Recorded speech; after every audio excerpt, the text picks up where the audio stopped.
on the properties of Congressman Arnolfo Teves Jr., a suspect in the assassination of Negros Oriental Governor Roel Degamo.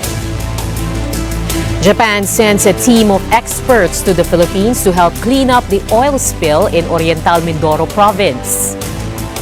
The Philippine Coast Guard reports fewer Chinese vessels in the West Philippine Sea.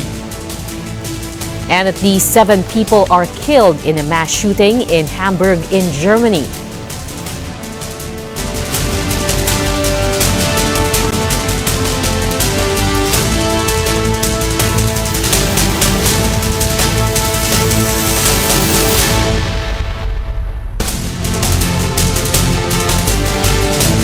Good evening, I'm Tony Velasquez. And I'm Pia Gutierrez. On our broadcast tonight, assorted weapons are seized during a police raid on the homes of a Philippine congressman who has been implicated in the murders of several politicians. The Friday raid on the homes of Negros Oriental Representative Arnolfo Teves Jr. took place as he was expected to return from a trip to America. Jose Carretero has tonight's top story. The Philippine National Police on Friday seized several firearms, ammunition, and a hand grenade during a raid at the home of Negros Oriental 3rd District Representative Arnolfo Teves Jr. in the town of Basay. Raids were also conducted in a house in Bayawan City and 2 other houses near the house of Teves. Teves lawyer attorney Ferdinand Topacio confirms the CID served search warrants on 5 houses allegedly in connection with unlicensed firearms purportedly belonging to the lawmaker. But Topacio asserts his clients already surrendered his guns to authorities. The PNP revoked in January the license for Teves' 12 firearms due to lack of documents. Topacio also says Congressman Teves has asked the House of Representatives for an extension of his trip abroad after the deadline of his travel clearance lapsed on Thursday. But House Secretary General Reginald Velasco said they cannot act on the lawmaker's request. All we have is the request filed by the Chief of Staff of Congressman Teves, pero sinabi namin, under our House rules, kailangan specific place and time. Dates, no? In dates, very important yun. Before we can act on your request. So ngayon, wala kaming action because hindi valid yung request eh. Kailangan kasi naka-specify. House Speaker Martin Romualdez also called on Teves to return to the country immediately and face the allegation against him. The Armed Forces of the Philippines will be sending 6 battalions to help quell lawlessness in Negros Oriental following the slay of Governor Roel Degamo. In a press conference on Friday, Defense Senior Undersecretary Carlito Galvez Jr. and AFP Chief of Staff Andres Centino announced the creation of a task force and deployment of troops to help restore normalcy in the island.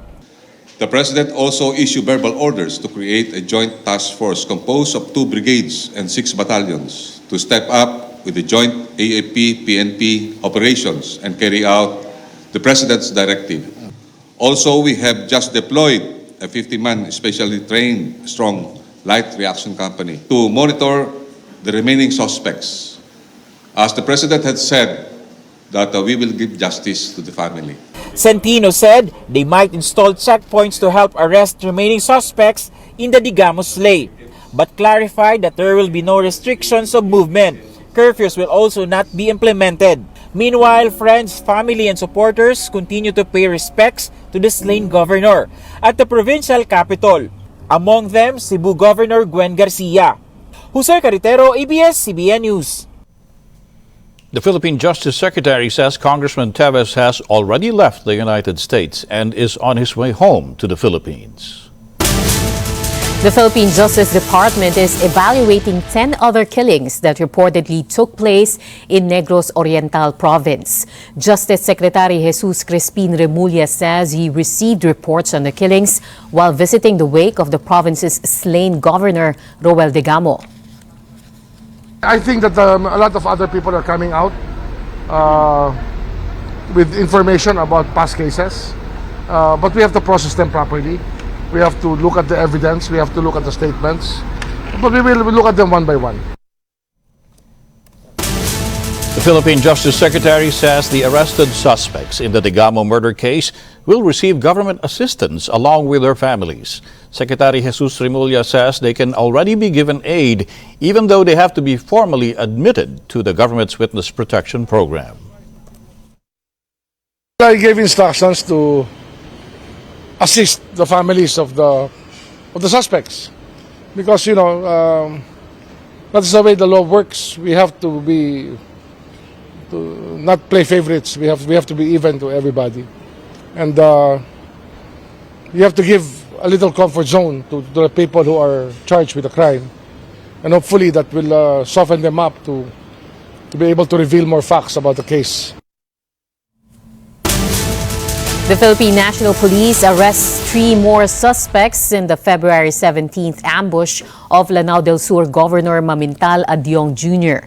The suspects were captured during a police operation in the town of Kalilangan in Bukidnon. Lanao del Sur Representative Zia Adiong welcomes this development. He also hopes the remaining suspects will soon be apprehended as well. He calls on his fellow House lawmakers to conduct an inquiry into the failed assassination plot against his brother. A court grants bail to 9 Philippine police officers who've been charged in the 2021 murder of a Samar provincial mayor. Bail was set at 120,000 pesos for each of the men. The Calbayog Regional Trial Court had ruled Tuesday that the evidence against the accused policemen was weak. They were previously tagged in the ambush that killed Calbayog City Mayor Ronaldo Aquino. The court's decision coincided with the 2nd anniversary of Aquino's death. The court ruled that the killing was homicide, which resulted from a gunfight between the police and Aquino's security aides. The slain mayor's relatives have appealed the court ruling. Philippine investigators submit for resolution the complaint against 7 fraternity members tagged in the alleged hazing death of university student John Matthew Salilig. The suspects appeared at the Justice Department Friday for the preliminary probe that took only 4 hours. The prosecutors say one of the suspects, Daniel Perry, filed his counter-affidavit, while another suspect, Jerome Balot, sought for an extension of time but was denied. Justice Secretary Jesus Crispin Remulla said 6 more Tau Gamma Phi fraternity members may soon turn themselves in. A team of experts from Japan are in the Philippines to help clean up the oil spill from a sunken tanker in the waters near Oriental Mindoro province. Dennis Datu has the details. Armed with complete protective suits, residents conduct simultaneous oil spill cleanup operations in various parts of Oriental Mindoro. But the cleanup was delayed due to the lack of sacks, which will be used to contain the collected oil.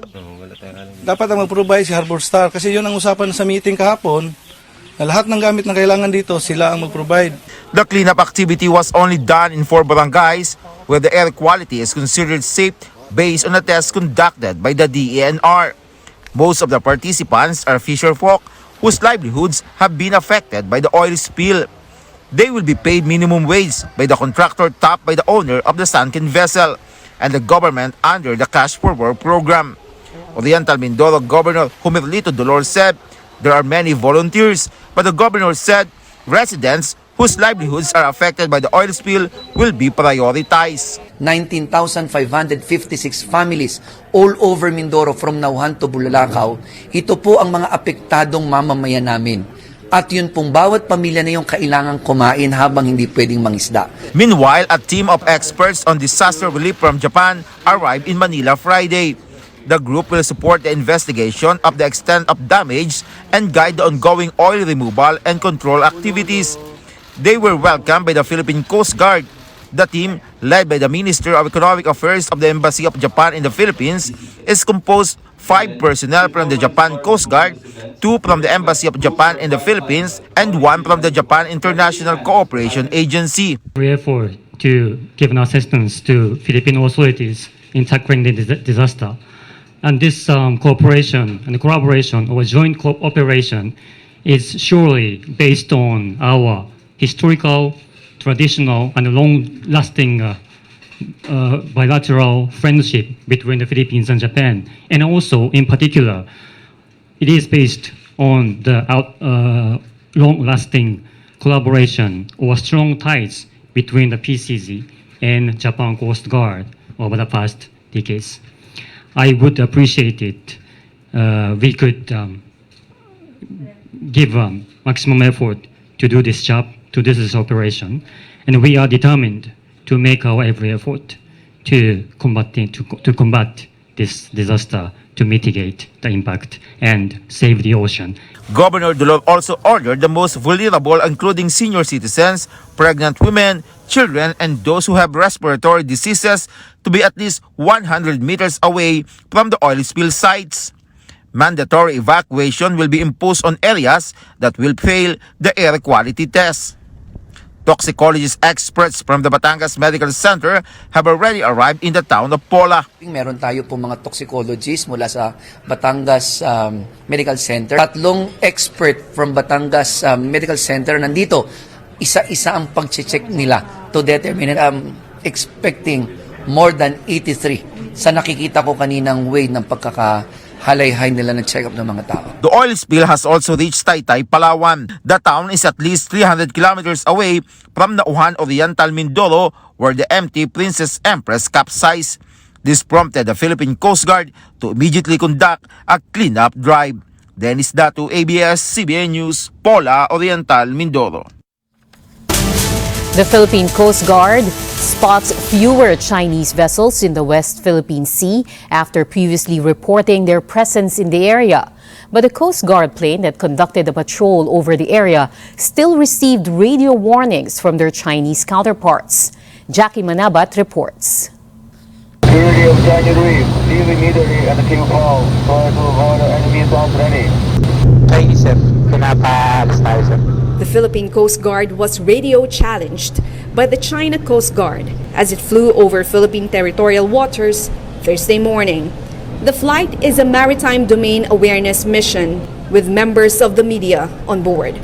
The radio challenge happened 4 times, 3,500 feet above and within the 12 nautical mile territorial sea of Pag-asa Island, and 3 times at Ayungin Shoal, which is within the 200-mile exclusive economic zone of the Philippines. Leave immediately at the King Fall, so as to avoid enemies already. Security of China Reef, leave immediately at the King Fall, so as to avoid enemies already. The Philippine Coast Guard has anticipated this and has prepared a response. Maritime patrol over our exclusive economic zone, and we are flying inside Manila. Flight information radio over. While patrolling the West Philippine Sea, a Chinese mobile service provider registered on some of the cell phones of those on board the aircraft. At the Ayungin Shoal this January, Filipino fishermen reported that they were harassed by the China Coast Guard. In February, China Coast Guard directed a military-grade laser light to the PCG's BRP Malapascua. This prompted the Philippines to file another diplomatic protest against China. The number of Chinese maritime militia earlier spotted at Pag-asa, Ayungin, and Sabina Shoal decreased. But the China Coast Guard and Navy maintained their presence in the territorial waters of Pag-asa. The Philippine Coast Guard believes making these incidents public will help them in their duties and make other nations aware of the harassment. The only thing that changed simula nung we publicize it, nabawasan ang bilang ng Chinese maritime militia, but for the Chinese government vessels, particularly China Coast Guard vessel and the PLA Navy vessel, until now they are still loitering around Pag-asa Island. The Maritime Security Director of Pacific Forum believes the mere presence of the Chinese vessels is a threat to Philippine sovereignty. China is playing the long game, and part of that is using gray zone operations to coerce and intimidate other claimant states and enforce its illegal and excessive maritime claims. So this deployment of militia vessels, although they're not doing anything yet.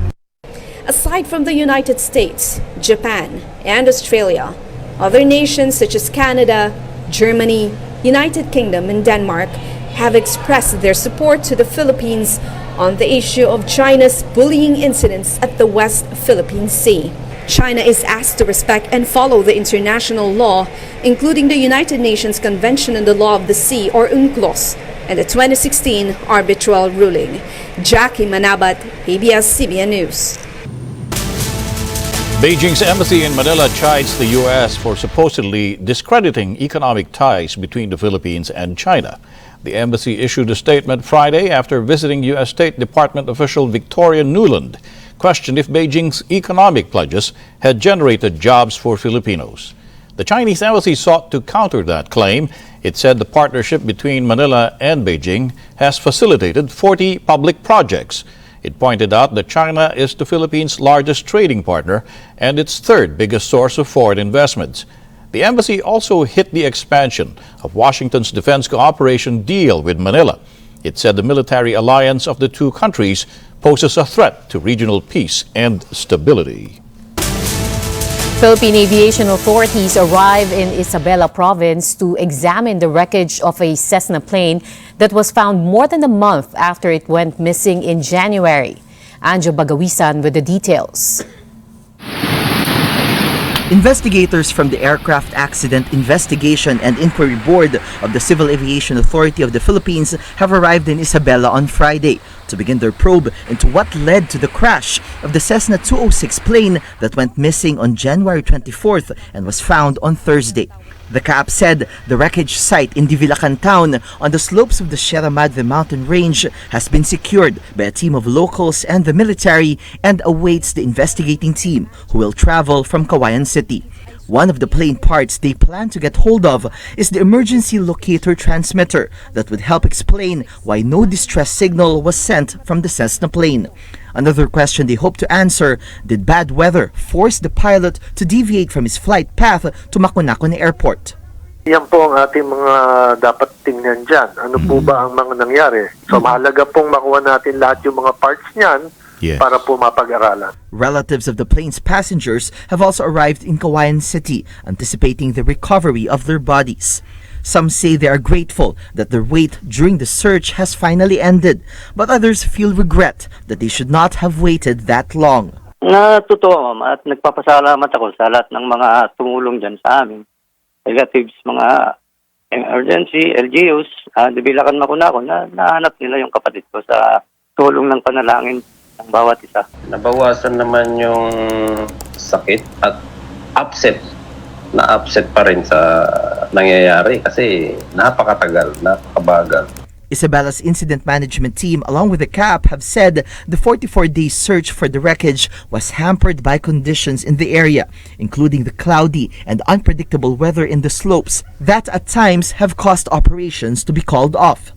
After the crash, the brother of one of the passengers called on the provincial government of Isabela to speed up its construction of roadways to the coastal town of Macunacuan as a safer alternative to flying from the provincial center. Kasi yan na lang po yung hindi ko ma'am, hindi na-develop na coastal part ng Isabela. Na sana tuloy na nilang gawin yung kalsada na yan para wala nang magbuwis buhay. Isabela Governor Rodolfo Albano III tells ABS-CBN News attempts to construct roads in the mountainous region in the past have been problematic due to landslides. He says further studies have to be made before a safer land transport option can be implemented. 39 members of the retrieval team who left Divilacan on Thursday are expected to reach the crash site on Friday afternoon. Once there, they will begin bringing down the bodies, a process the incident management team estimated would take until the weekend. The CAAP adds they will wait for the bodies of the pilot and passengers to be recovered before they begin retrieving the wreckage of the ill-fated Cessna plane. Anjo Bagawisan, ABS-CBN News. Up next, the Philippine government pledges $200,000 worth of aid to quake-hit Syria. The World Tonight returns after the break.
We're back on The World Tonight. The Philippine government is donating $200,000 to Syria a month since it was hit by devastating earthquakes. The financial aid, equivalent to 11 million Philippine pesos, is on top of the relief assistance Manila has given to the quake-ravaged nation. Philippine President Marcos Jr. also ordered government agencies to coordinate Manila's humanitarian commitments to Syria. More than 7,000 are estimated to have been killed by the February 6 tremors in Syria. The country's civil war has made it difficult for foreign aid to be delivered. The Philippine government is working on legislation that would provide reparations for Filipino women sexually abused by Japan's World War II soldiers. Justice Secretary Jesus Crispin Remulla says he will talk to Congress and President Marcos Jr. about the issue.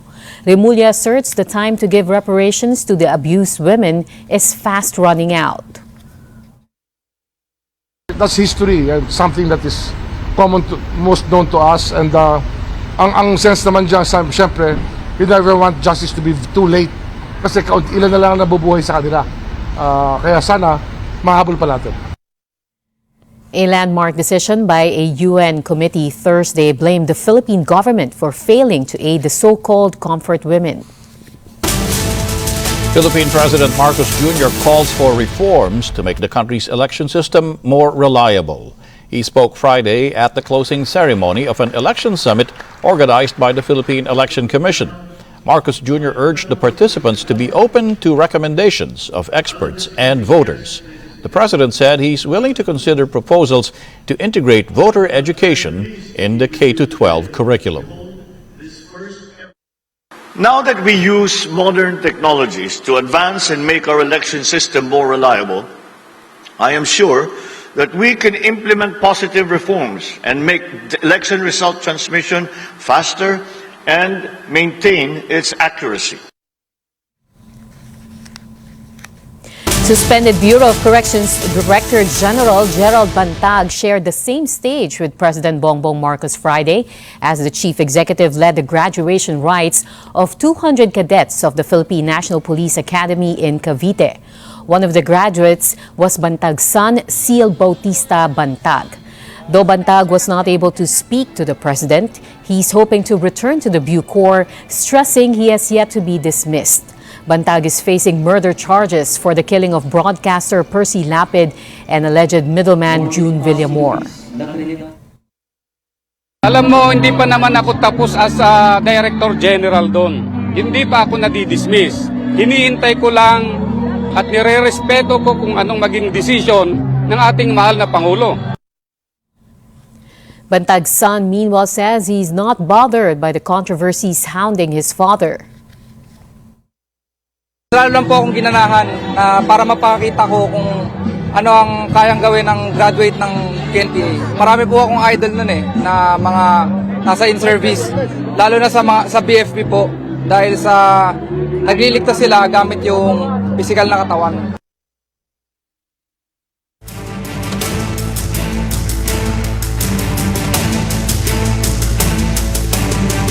China's President Xi Jinping secures a third five-year term to cement his stature as the country's most powerful leader in generations.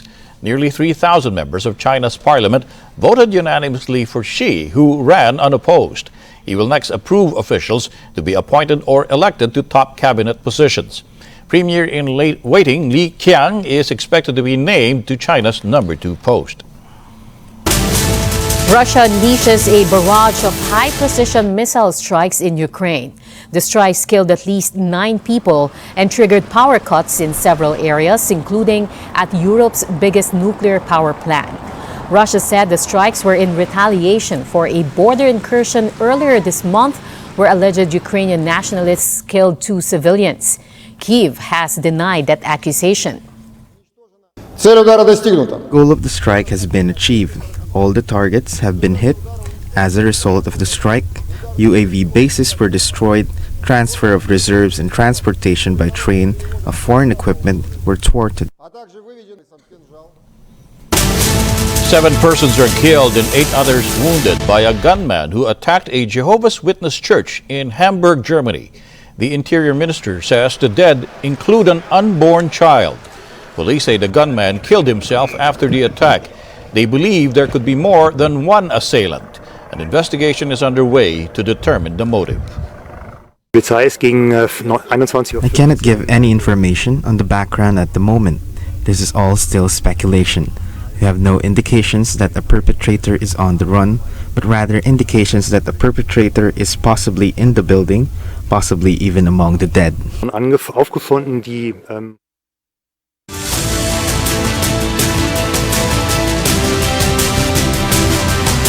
Philippine chairs joined the regional slump Friday ahead of the release of U.S. economic data that could determine future rate hikes from the Fed. Michelle Long reports. Philippine shares joined another bloodbath Friday, sentiment in the region dragged by a rout in banking stocks on Wall Street. Silicon Valley Bank announced a share sale to boost its balance sheet, triggering concerns over capitalization of banks amid a high-rate environment. Statements of the U.S. Fed, and as you said it, they're powering up interest rates. The terminal rate could go back to the levels of 2007, 2008, closer to 6.5%. So that, I think, is really creating, it's sending ripples across all financial markets that the Fed is not finished. E-Management for Business and Marketing Services Jonas Reveles, though, notes the story is different in emerging markets, where we are still enjoying tailwind from reopening, plus stronger banking systems. But he says the stock market is still tilted to the bearish side. The key factor is that the downtrend line that you see there from the upper left-hand side of the chart is from the high of 2018, which is the 9,078. So what we're seeing right now is that there's a very clear downtrend since 2018 and continues to persist. So the 2 points that are there was the 7.5, which was the high in 2021, and the 7,130, which we saw early part of this year. For the day, the PSE index fell 1/3% to close at the 6,500 level, down for a sixth week in a row. In corporate stories, Ayala Corporation posted core net income of 27.7 billion pesos, up 18%, thanks to strong contributions from BPI and Ayala Land, which both benefited from further economic reopening. But including one-off items such as gains from BPI's sale of a property, Globe's partial sale of its data center business, and a portion of its towers, ASEN's accelerated acquisition of UPC Australia, AC Energy's write-off from the sale of SL Tech, and AC Ventures' impairment provisions on the investment in Yoma, Ayala's reported net income attributable to parent was down 1% to 27.4 billion. For this year, Ayala Corporation is allocating 264 billion pesos in capex, slightly lower than the previous year's 280 billion. Michelle Long, ABS-CBN News. Our final word tonight is a quote from Josiah Stamp. It is easy to dodge our responsibilities, but we cannot dodge the consequences of dodging our responsibilities. And that is the world tonight, the 10th of March 2023. I'm Pia Gutierrez. I'm Tony Velasquez from the Philippines. Thank you. Mabuhay.